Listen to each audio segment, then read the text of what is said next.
নমস্কার। আজ আমাদের আলোচ্য বিষয় বৈদিক ভাষা ও ধ্রুপদী সংস্কৃত। পাঠ্যাংশে প্রবেশের পূর্বে আমরা জেনে নেব আজকের এই পাঠের উদ্দেশ্য ও গুরুত্ব। এই পাঠে তোমরা ভারতীয় আর্য ভাষা সম্পর্কে বিস্তারিত পরিচয় লাভ করবে। দীর্ঘদিন ধরে প্রচলিত প্রাচীন ভারতীয় আর্য ভাষা কীভাবে ক্রমশ পরিবর্তন লাভ করেছে, এই প্রাচীন ভারতীয় আর্য ভাষা কীভাবে প্রথমে বৈদিক ভাষা এবং তারপর ধ্রুপদী সংস্কৃত ভাষায় রূপ লাভ করেছে, এবং তারই ভিত্তিতে বৈদিক ভাষা ও ধ্রুপদী সংস্কৃত ভাষার মধ্যে কি কি পার্থক্য তৈরি হয়েছে তাও তোমরা অনুধাবন করতে পারবে। আর বৈদিক ভাষা ও ধ্রুপদী সংস্কৃত ভাষার পার্থক্য অনুধাবন করলে প্রাচীন ভারতীয় আর্য ভাষা সম্পর্কে আরও বিস্তারিত তোমরা জানতে পারবে। এই পাঠ্যাংশে আলোচ্য বিষয়, অর্থাৎ আমরা এই পাঠে যে যে বিষয়গুলো আলোচনা করব: বৈদিক ভাষার প্রাথমিক পরিচয়, ধ্রুপদী সংস্কৃত ভাষার প্রাথমিক পরিচয় ও এ ভাষার উৎপত্তি ইতিহাস, বৈদিক ভাষা ও ধ্রুপদী সংস্কৃত ভাষার ধ্বনিতাত্ত্বিক ও রূপতাত্ত্বিক পার্থক্য, সামগ্রিক আলোচনার ভিত্তিতে একটা উপসংহার, এবং পরিশেষে পাঠ্যাংশ সংক্রান্ত কিছু প্রশ্নোত্তরের আলোচনা। এইভাবেই আমরা আমাদের আজকের এই পাঠ গ্রহণ করব। বৈদিক ভাষা প্রাথমিক পরিচয়। মূল ইন্দো ইউরোপীয় ভাষাভাষী আর্য জাতির যে শাখাটি আনুমানিক খ্রিস্টপূর্ব 1500 অব্দে ভারতবর্ষে প্রবেশ করে, তারাই বেদ রচনা করেন বলে পণ্ডিতদের অভিমত। এই বেদ হল প্রাচীন ভারতীয় আর্য ভাষার প্রথম নিদর্শন। ঋক, সাম, যজুঃ, অথর্ব এই 4টি বেদের মধ্যে ঋগ্বেদের সংহিতা অংশটি প্রাচীনতম। তাই ঋক সংহিতায় বৈদিক ভাষার প্রাচীনতম নিদর্শন। ঋগ্বেদের ভাষা ছান্দস ভাষা নামে পরিচিত। বেদের ভাষা বৈদিক ভাষা হিসেবে পরিচিত হলেও ঋগ্বেদের ভাষা আর অথর্ববেদের ভাষার মধ্যে বেশ কিছু পার্থক্য লক্ষ্য করা যায়। অর্থাৎ সময়ের সঙ্গে সঙ্গে বৈদিক ভাষাও ক্রমশ পরিবর্তন লাভ করেছে, এটা আমরা লক্ষ্য করব। ধ্রুপদী সংস্কৃত। আনুমানিক খ্রিস্টপূর্ব 1500 অব্দে ভারতীয় আর্য ভাষা ভারতবর্ষে প্রবেশের পর থেকে এই ভাষা ক্রমশ পরিবর্তন লাভ করতে থাকে।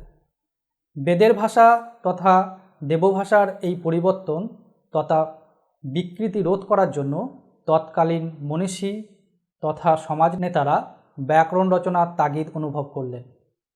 কেননা ব্যাকরণের নিয়মের দ্বারাই কোনো ভাষাকে সুশৃঙ্খল করা সম্ভব, এটা তারা মনে করতেন। এইভাবে তৎকালীন মনীষীরা ব্যাকরণের নিয়মের মাধ্যমে ভারতীয় আর্য ভাষার একটা নির্দিষ্ট রূপ গড়ে তোলার চেষ্টা করলেন। ব্যাকরণের নিয়মের দ্বারা ভাষাকে এরকম সংস্কার করা হলো বলেই ভারতীয় আর্য ভাষার নাম সংস্কৃত ভাষা রাখা হলো। যারা সংস্কৃত ভাষার ব্যাকরণ রচনা করলেন তাদের মধ্যে শ্রেষ্ঠ হলেন পাণিনি।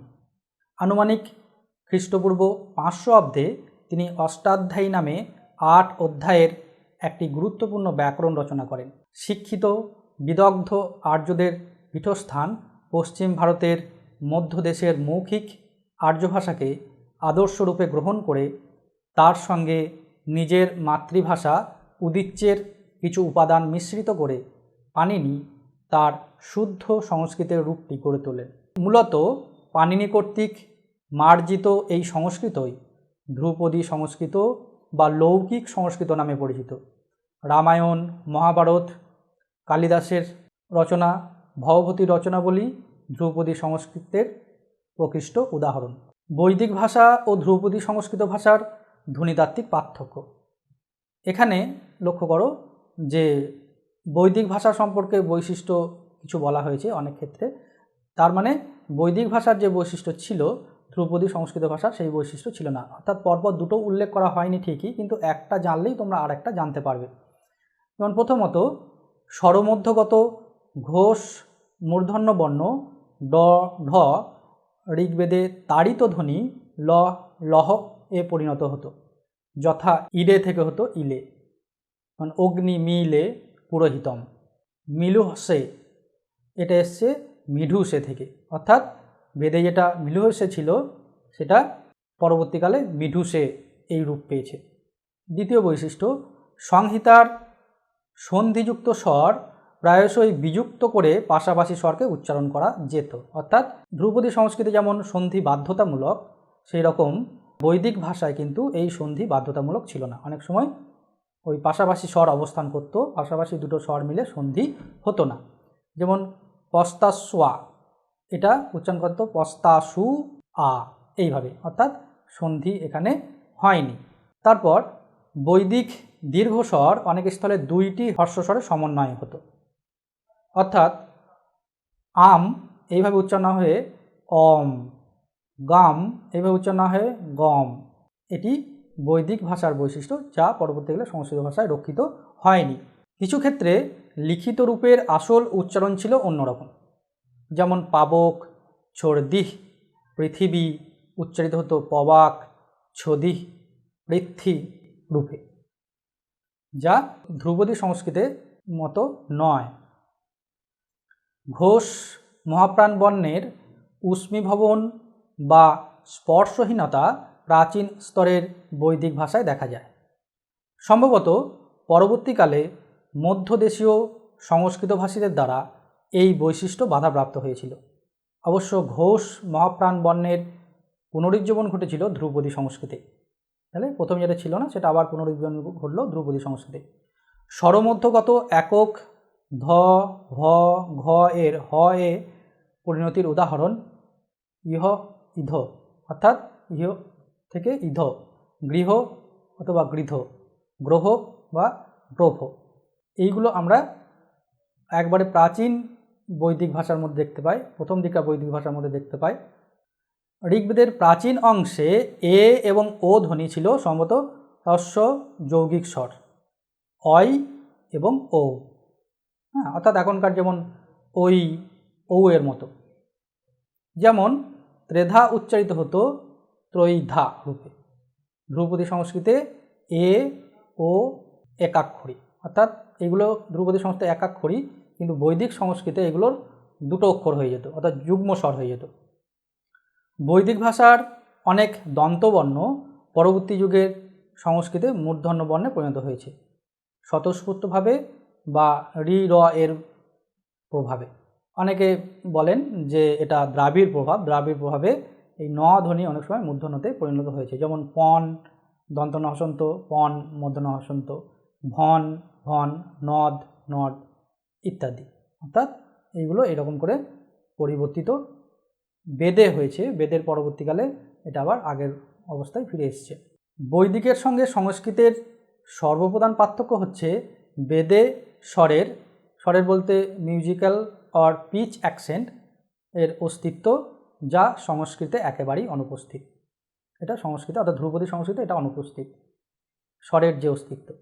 স্বরের অবস্থানের দ্বারা শব্দার্থ ও ব্যাকরণগত বৈশিষ্ট্য নির্ণীত হতো, হ্যাঁ, অর্থাৎ স্বরের অবস্থানের ভিত্তিতে তার অর্থ নির্ণীত হতো এবং ব্যাকরণগত বৈশিষ্ট্যও নির্ণীত হতো।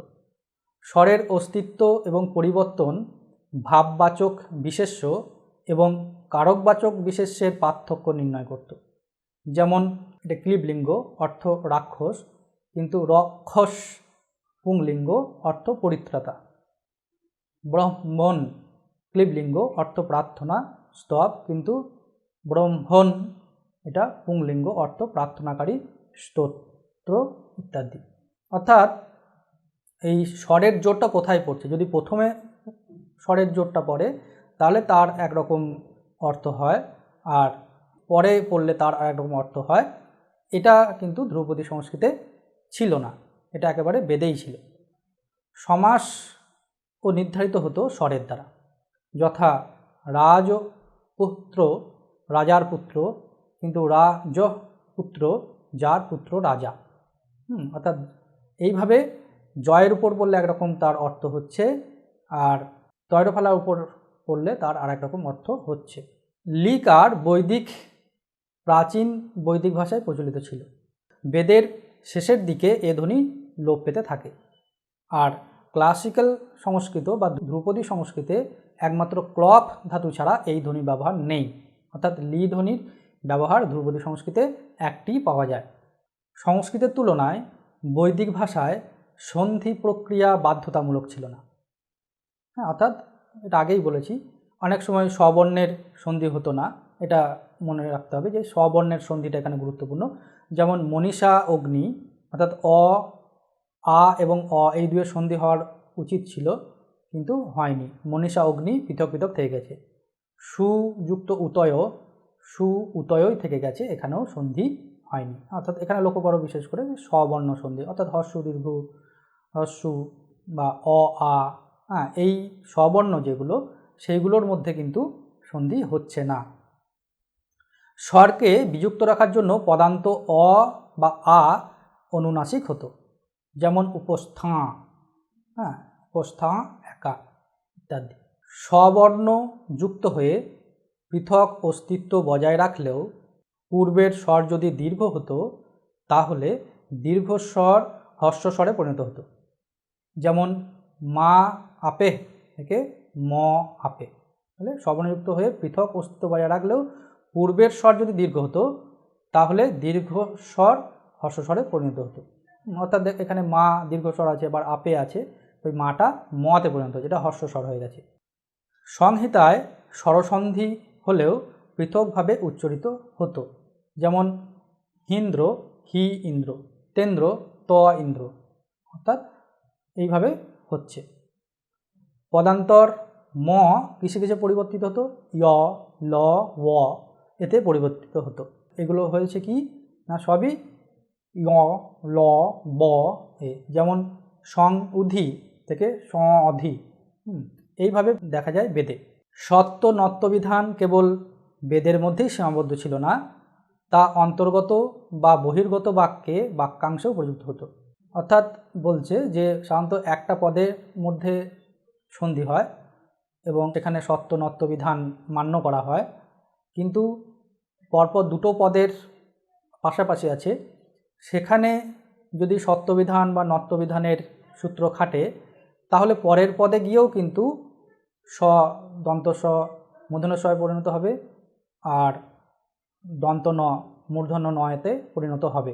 যেমন দিবস পরি ব্রৌষ পিতা দুষ্টর, এখানে তারপরে রয়ের পরে তারপরে দ আছে, তারপরেও কিন্তু যে স সেটা মূর্ধন্য স হয়েছে, আর দয় হস্যুর পরে কিন্তু সেটা স্বাভাবিকভাবে হয়েছে, টয়ের আগে মূর্ধন্য স হয়, মূর্ধন্য স সেটা হয়েছে। তো এইভাবে নত্য এবং সত্যবিধানের নিয়ম পদে পদে প্রবাহিত হয়ে যেত, একটা পদের মধ্যেই আবদ্ধ না থেকে। বৈদিক ভাষা ও ধ্রুপদী সংস্কৃত ভাষার রূপতাত্ত্বিক পার্থক্য। লৌকিক সংস্কৃতের মতো বৈদিক ভাষায় উপসর্গ সর্বদা ধাতুর অব্যবহিত পূর্বে বসত না।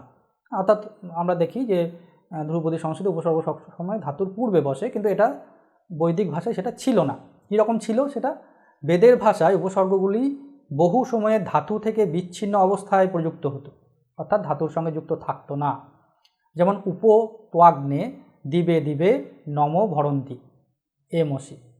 ধ্রুপদী সংস্কৃতে বলা হবে উপৈমসি, অর্থাৎ উপ এক জায়গায় রয়েছে আর এমসি এক জায়গায় রয়েছে, সেটা কিন্তু একসঙ্গে হয়ে যাবে উপৈমসি। কিন্তু বেদে এরকম ছিল না, উপসর্গ একদিকে ধাতু একদিকে। কখনো কখনো উপসর্গগুলি ধাতুর পরেও ব্যবহৃত হতো, যেমন জয়েম সং যুধি স্পৃধ। ধ্রুপদী সংস্কৃতে হবে সং জয়েম, অর্থাৎ সংটা পরে এসছে উপসর্গটা, কিন্তু সেটা বেদে এরকম হয়েছে, কিন্তু ধ্রুপদী সংস্কৃতে সেটা আগেই যাবে এবং সেটা সংযম হবে। অনেক সময় একটি বিশেষ উপসর্গ ব্যবহারের ফলেই তার উপযুক্ত ধাতুর প্রয়োগ করা হয়েছে, অর্থাৎ উপসর্গের ভিত্তিতে ধাতু ব্যবহার। যেমন দিশো বি মৃধ জহি, এখানে বি উপসর্গের জন্যই জহি এই ক্রিয়াপদটি ব্যবহৃত হয়েছে। ঠিক আছে, তাহলে উপসর্গ ধাতুকেও নিয়ন্ত্রণ করছে। কেবল পাদপূরণের জন্য প্র, সম, উপ এবং উত এই উপসর্গগুলি দ্বিরুক্ত হয়, মানে দুবার উক্ত হয়। যেমন সং, সম, ইদ্যু, বসে, অর্থাৎ সমটা দুবার ব্যবহৃত হয়েছে। বেদে এমন প্রয়োগ দেখা যায় যেখানে ক্রিয়া নেই অথচ উপসর্গ ব্যবহৃত হয়েছে। এটা খুব আশ্চর্যের, যে ক্রিয়াই নেই অথচ উপসর্গ আছে। ক্রিয়ার অর্থ সেখানে ইঙ্গিতে বুঝে নিতে হয়। যেমন আ তু ন ইন্দ্র কৌশিক মন্দাসন সুতং পিব, এখানে আ এর অর্থ আগচ্ছ। উপসর্গ অনেক সময় বিশেষ বিশেষ বিভক্তির কারণ হয়। যেমন উপযোগে সপ্তমী অসূর্যা উপসূর্যে, অর্থাৎ উপসর্গ অনেক সময় বিশেষভাবে বিভক্তির কারণ, কোন বিভক্তি যুক্ত হবে সেটা উপসর্গ ঠিক করে দেয়। অবশ্য ধ্রুপদী সংস্কৃতের মতো উপসর্গের অতি পরিচিত ব্যবহার, অর্থাৎ ধাতুর অব্যবহিত পূর্বে উপসর্গের প্রয়োগ বেদে যথেষ্ট লক্ষ্য করা যায়। যেমন ইয়ঃ স্বর্ধতে নানুদ দাতি শ্রীঘ্যাম, অর্থাৎ এটাও হচ্ছে যে উপসর্গ ধাতুর পূর্বেও ব্যবহৃত হচ্ছে। উপসর্গের এই বিচিত্র প্রয়োগ বৈদিক ভাষার বলিষ্ঠতাকেই ইঙ্গিত করে। শুধু বলিষ্ঠতা নয়, বৈদিক ভাষা যে অনেক বেশি ব্যবহার উপযোগী, অনেক বেশি তার গ্রহণ ক্ষমতা আছে, এটাও কিন্তু ইঙ্গিত করে। বৈদিক ভাষায় বিশেষ ভাববোধক লেট লকারের প্রয়োগ দেখা যায়, যা ধ্রুপদী সংস্কৃতে একেবারেই নেই। সাধারণত অভিপ্রায় বা চুক্তি অর্থে এই ভাবটি ব্যবহৃত হয়। প্রধান বাক্যে লেটের ব্যবহার দু রকমের। প্রশ্নবোধক বাক্যে যেমন কিমু নু বহ কৃণ বাম, অর্থাৎ আমরা তোমার জন্য কোন প্রার্থনা করব। নেতিবাচক বাক্যে লক্ষ্য করো ন তা ন সন্তি ন দভাতি তস্কর, অর্থ তারা কখনো ধ্বংসপ্রাপ্ত হয় না, কোনো তস্কর তাদের ক্ষতি করতে পারে না। অপ্রধান বাক্যেও লেট এর প্রয়োগ হতো, যেমন নেত জিম্ভায়ন্ত নরকং পতাম, অর্থ যদি আমরা কুটিল পথ অনুসরণ করি তাহলে নরকে পতিত হব। উপসংবাদ এবং আশঙ্কা প্রাপ্তির সম্ভাবনাতে লেট ব্যবহৃত হতো, যেমন অহমেব পশুনাম ঈশে হোত্রাদ অহং বরুণ বিভ্যোদায়ম নেদেব মা জুনো জন্নত্র। বৈদিক নির্বন্ধভাবও ধ্রুপদী সংস্কৃতে নেই। ভাবগত বিচারে বলা যায় নির্বন্ধ ভাবের মধ্যে অভিপ্রায়, সম্ভাবক এবং অনুজ্ঞা এই তিনটি ভাবমিশ্রিত ইচ্ছার অর্থ আছে। বক্তার ইচ্ছাধীন নির্বন্ধ, যেমন ইন্দ্রস্য নু বীর্যাণি প্রবচম, অনুজ্ঞাযুক্ত ক্রিয়াপদের সাহায্যে নির্বন্ধ সুগা নঃ সুপথা কোনু। ধ্রুপদী সংস্কৃতে অসমাপিকা বোধক প্রত্যয় তুমুন এর অনেকগুলি বৈদিক বিকল্প রূপ আছে। তাহলে বেদে অনেক বেশি ছিল এই প্রত্যয়। তুমর্থে সে, সেন, অসে, অসেন, কষে, কষেন, অধ্যৈ, অধ্যেন, কদ্ধৈ, কদ্ধেন, তবৈ, তবেং, তবেন এগুলো ব্যবহৃত হতো। তুমর্থে অসমাপিকা, যেমন চক্ষসে দেখার জন্য, এতবৈ গমন করার জন্য, গমধৈ গমন করার জন্য, অর্থাৎ এই তুমুন প্রত্যয়ের একাধিক বিকল্প রূপ আমরা বেদে দেখতে পাই। নমূলের দৃষ্টান্ত বিভাজম, অর্থাৎ ভাগ করার জন্য। কোমূলের দৃষ্টান্ত সমিধম, অর্থ প্রজ্বলিত করার জন্য। তসুন কসুন এর দৃষ্টান্ত আত্রিদ, বিদ্ধ হয়ে, অর্থ হচ্ছে আত্রিদ হচ্ছে বিদ্ধ হয়ে। গন্ত অর্থ গমন করে। এইভাবে বিকল্প প্রত্যয় আমরা বেদের ভাষায় দেখতে পাচ্ছি। অসমাপিকা ক্রিয়া তৈরিতে ধ্রুপদী সংস্কৃত থেকে বৈদিক ভাষায় কিছু বিশেষত্ব ছিল। ধ্রুপদী সংস্কৃতে ত্বা প্রত্যয় যুক্ত করে সাধারণত অসমাপিকা তৈরি করা হতো, কিন্তু বৈদিকে তি এবং ত্বায় এই দুটি অতিরিক্ত প্রত্যয়ের ব্যবহার দেখা যায়, অর্থাৎ আরও এটা বিকল্প রূপ। ফলে বেদে কৃত্বা, গত্বা ইত্যাদি পাশাপাশি কৃত্তি, ভূত্তি, কৃত্বায়, হিত্বায় ইত্যাদি প্রয়োগ পাওয়া যায়। ধাতুর পূর্বে উপসর্গ থাকলে স্বাভাবিকভাবেই প্রত্যয়টি লপ হয় এবং হ্রস্ব স্বরান্ত ধাতুর ক্ষেত্রে ধাতু প্রত্যয়ের মাঝে ত আগম ঘটে, যেমন অভূপ, অনুদৃশ্য, অপবৃত্ত। সংহিতা দীর্ঘের ফলে আকারান্ত রূপও কখনো দেখা যায়। এই অনুদৃশ্য, অপমিত্র এগুলো আকারান্ত রূপ হয়, যেমন আদ্রিতা, আগত্তা ইত্যাদি। ধ্রুপদী সংস্কৃতের চেয়ে বৈদিক সংস্কৃতে শব্দরূপের বৈচিত্র্য ছিল অনেক বেশি। অর্থাৎ আমরা বারবার যেটা লক্ষ্য করছি যে ধ্রুপদী সংস্কৃতের থেকে বেদের সব দিক থেকেই অনেক বেশি বৈচিত্র্য ছিল, বা বেদের ভাষা অনেক বেশি বৈচিত্র্যময়। পুংলিঙ্গের অকারান্ত শব্দের প্রথমার বহুবচনে অস বিভক্তির পরিবর্তে আস বিভক্তি ব্যবহৃত হতো, যেমন ধ্রুপদী নরাহ, বৈদিকে নরাস। ক্লীবলিঙ্গের আকারান্ত শব্দের দ্বিতীয়ার বহুবচনে আ বিভক্তি লক্ষণীয়, যেমন সর্বাত ইয়ম আহিতা। ধ্রুপদী সংস্কৃতে সর্বাণি, তানি, ইয়ানি, আহিতানি এই রূপ হবে। পুংলিঙ্গের অকারান্ত শব্দের তৃতীয়ার বহুবচনে ভিস স্থানে ওই হয়, যেমন নরৈ, কিন্তু বৈদিকে ভি বিভক্তি হয়, যেমন পূর্বে ভি। পুংলিঙ্গের ইকারান্ত ও উকারান্ত শব্দের উত্তর দ্বিতীয়ার অম এবং পঞ্চমী ষষ্ঠীর অস বিভক্তি অনেক সময় সোজাসুজি যুক্ত হয়, যেমন অরি যুক্ত অম সমান অরিয়ম,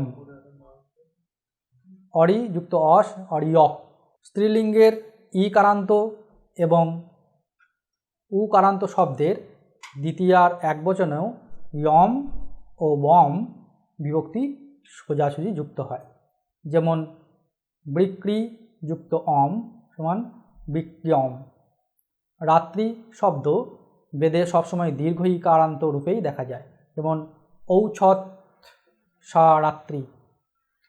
শ্রী শব্দের ষষ্ঠীর বহুবচনে শ্রীয়ামের পরিবর্তে শ্রীনাম পদরূপ দেখা যায় বেদে। বৈদিক মন্ত্রে পদস্থিত গো শব্দের ষষ্ঠীর বহুবচনে গবাম এর পরিবর্তে গোনাম পদ বিকল্পে সিদ্ধ। অন ভাগান্ত শব্দের দ্বিতীয়ার একবচনে আনম বিভক্তিযুক্ত পদ ধ্রুপদী সংস্কৃতে পঠিত হয়, কিন্তু বৈদিক সংহিতা ভাগে অনেক সময় প্রাতিপদিকের স্বরবৃদ্ধি ঘটে না, ফলে পুষণ শব্দের দ্বিতীয়ার একবচনে পুষানম স্থানে পুষণম পদ সৃষ্টি হয়, অর্থাৎ এই পদটা সৃষ্টি হচ্ছে। পথিন শব্দের প্রাতিপদিকটি বেদে সম্ভবত পন্থ বা পন্থা রূপে গৃহীত ছিল, ফলে ধ্রুপদী সংস্কৃতে দ্বিতীয়াতে পন্থানম পদের পরিবর্তে পন্থাম পদ গঠিত। সুমেধস শব্দের দ্বিতীয়ার একবচনে সুমেধসম হয় না, সুমেধাম পদই বেশি ব্যবহৃত হয়। অহন শব্দের তৃতীয়ার বহুবচনে অহভি পরিবর্তে অহভি পদ বেদে সিদ্ধ, অর্থাৎ অহভি এর পরিবর্তে অহভি পদ বেদে সিদ্ধ, অর্থাৎ ওকারটা চলে যাচ্ছে। ইদম শব্দের তৃতীয়ার একবচনে অনেন স্থলে অয়া পদ বেদে প্রায়ই ব্যবহৃত হয়, এনা পদও ব্যবহৃত হয়, যেমন অয়াতে অগ্নে বিধেম ঊর্জ নাপদ অশ্ব নিষ্ঠে এনা সুক্তেন সুজাত। শিরস শব্দ বেদে শীর্ষণ রূপে গঠিত, অর্থাৎ শীর্ষণ রূপে পাঠ করা হয়। মহিমন শব্দের তৃতীয়ার একবচনে মহিনা পদ বেদে খুব বেশি দেখা যায়। ধ্রুপদী সংস্কৃতে মহিমনা, যা প্রত্যয়ের প্রয়োগে উরুনা ধৃষ্ণুনা পরিবর্তে উরুয়া ধৃষ্ণুয়া পদ গঠিত হয়। ক্রিয়ারূপে বৈদিকের সঙ্গে সংস্কৃতের পার্থক্য অনেক বেশি। বৈদিক ভাষায় ক্রিয়া গঠন রীতি অনেক বৈচিত্র্যপূর্ণ ও পূর্ণাঙ্গ। বেদে ধাতুর গুণক্রমের স্থলে ক্ষীণ ক্রমের স্বাধীন ব্যবহার লক্ষ্য করা যায়, যথা কৃণত, কৃণুত। বেদের অনেক ধাতু সংস্কৃতে লুপ্ত হয়েছে। বেদে এই সকল ধাতুর কাল ও ভাবের বৈচিত্র্য ছিল, যেমন যচ্ছতু, টং, সৎ, অকর ইত্যাদি। বিভক্তির প্রাচুর্য এবং বিকল্প প্রয়োগ বেদে বেশি দেখা যায়, যেমন লোট মধ্যম পুরুষে একবচনে ধি, হি, তাত। মাঝে মাঝে বহুবচনে ন যুক্ত প্রয়োগ, মধ্যম পুরুষের বহুবচনে ত, ন, থ, ন ইত্যাদি। বাচ্যের ব্যবহারে সংস্কৃতের মতো ধরাবাঁধা নিয়ম না থাকায় বেদে অনেক ধাতুর পরস্মৈপদী বা আত্মনেপদী বিভক্তির স্বাধীন ব্যবহার দেখা যেত। অর্থাৎ আত্মনেপদী আলাদা বিভক্তি, পরস্মৈপদী আলাদা বিভক্তি, এই ব্যাপারটা বেদে অত কড়াকড়িভাবে ছিল না। ফলে অনেক সময় শব্দার্থ পরিবর্তিত হতো, অনেক সময় হতো না। যেমন বহন্তে, বহন্তি, বর্ধতি, বর্ধতে। সাধিত ধাতু যেমন জঙন্ত এবং নাম ধাতুর ব্যবহার বেদে অনেক বৈচিত্র্যপূর্ণ। অতীতকালে আগম উপসর্গের ব্যবহার বেদের বক্তার ইচ্ছাধীন এবং প্রসঙ্গের উপর নির্ভর করতে হয়। বেদের প্রাচীন অংশে যৌগিক বা বহুপদীক ক্রিয়ার ব্যবহার অনুপস্থিত। অর্থাৎ বহুপদী ক্রিয়া এটা দেখা যেত না। যৌগিক ক্রিয়া, আমরা বাংলাতেও যৌগিক ক্রিয়া দেখতে পাই, ক্রিয়ার দুটো অংশ থাকে, কিন্তু সেটা বেদে ছিল না। প্রাচীন বেদে কর্মবাচ্যের সীমিত প্রয়োগ ছিল। ধ্রুপদী সংস্কৃতে এবার এর উল্টো, কর্মবাচ্যের বেশি ব্যবহার আমরা দেখতে পাই। সংস্কৃতের কতকগুলো মৌলিক ধাতু আসলে বৈদিক সাধিত ধাতু, যেমন চকাশ বা চকাশ ধাতু, যার অর্থ কিরণ দেওয়া, যা আসলে কাশ ধাতু সিদ্ধ। বেদে নাম ধাতুর বিকরণ আই, লট পর্যায়েও কচ্চিৎ ব্যবহৃত হতো। ক্রাদিগণীয় ধাতুগুলিতে বিকল্প বিকরণ হিসেবে, যেমন গ্রী ভায়, স্কভায়ত, এগুলো গ্রী নাতি, স্কভ নাতি থেকে। নির্দেশকভাবে লট উত্তম পুরুষের বহুবচনে মস এর স্থলে মসি বিভক্তি ব্যবহার বেদে প্রচুর। তাহলে মসের স্থলে মসি, যেমন ভবামসি, অর্চামসি, এইটা লক্ষ্য করার মতো। নির্দেশকভাবে প্রথম পুরুষের বহুবচনে আত্মনেপদী তে বিভক্তির স্থলে এ বিভক্তির বিকল্প ব্যবহার বেদে সুলভ, যেমন ঈশে, দুহে, দধে। অনুজ্ঞায় বেদের সঙ্গে সংস্কৃতের পার্থক্য অধিক। বেদে কর্তৃবাচ্যের মধ্যম পুরুষের একবচনে ধি বিভক্তির ব্যাপক প্রয়োগ, মানে ইয়োধি, শ্রীনুধি। এছাড়া স্বাভাবিক বিভক্তি হি এর বিকল্প প্রয়োগ ছিল, যেমন শ্রীনুহি, কৃণুহি ইত্যাদি।